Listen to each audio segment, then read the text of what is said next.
ఉన్న 100 కోట్ల మందికి పర్మనెంట్ నెంబర్ ఇస్తారా? భక్తులు వాడికి వస్తావు, వచ్చినోడికి ఇస్తారు.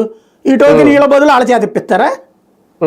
మన తలకాయ తీసుకెళ్ళి ఆడి చేతి దర్శనమేమో ఇంకా భవిష్యత్తులో ఐడి కార్డ్ పెచ్చతనం అండి అది.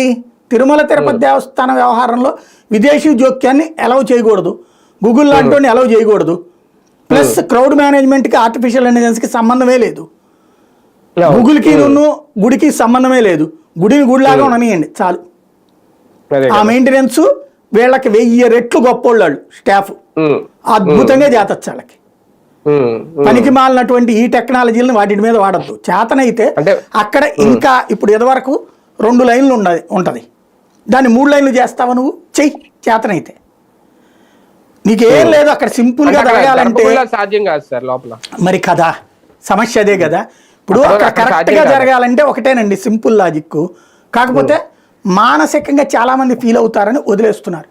ఇప్పుడు సుప్రభాతము ఇవన్నీ జరుగుతాయి కదా, మీరు ఆ టిక్కెట్లు తీసుకునే వాళ్ళందరినీ అక్కడ ఇవి ఉన్నాయి కదా, దాన్ని ఏమంటారు, వెండి వాకిలి, బంగారు వాకిలి, తర్వాత అంతరాలయం, ఇవన్నీ ఉన్నాయి కదా. మీరు ఈ ఫ్రీ దర్శనాలు ఏం చేస్తారు, ఆ జై విజయుల విగ్రహాల నుంచి తిప్పేస్తారు అంతే కదా. అక్కడ చెక్ ఉంటది, ఇట్ట పైకి ఎక్కి ఇట్ట దిగి ఇట్ట వచ్చేస్తాం అంతే కదా.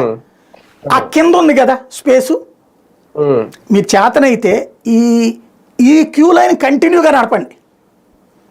ఏది ఈ ఫ్రీ క్యూ లైన్ ఉంది కదా, ఇది అసలు ఆపద్దు పొద్దు నుండి రాత్రి దాకా.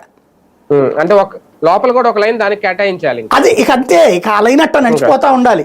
రెండవది